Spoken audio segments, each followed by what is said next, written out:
Can customers check out without logging into your Wix site? Yes, that's actually possible.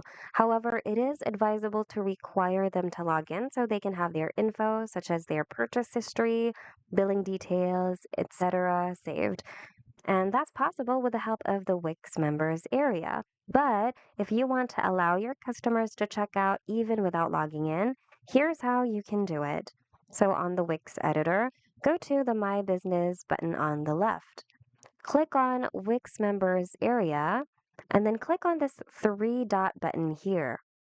Below it, select Delete App. A pop-up warning will appear. Deleting this will remove its pages, elements, and settings from your site. So you have to make sure that you totally don't need this. If you're pretty sure, you can click on Delete App to confirm and delete the Wix Members Area app altogether from your Wix site.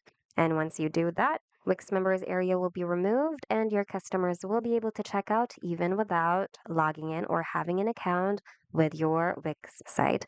Don't forget to click on Save to save your changes. And if your site's previously been published, click on Publish to apply the changes to your live site as well. And that's it. We hope this video was helpful. If it was, hit like and consider subscribing for more Wix tutorials. Thanks for watching, and we hope to see you guys in the next video.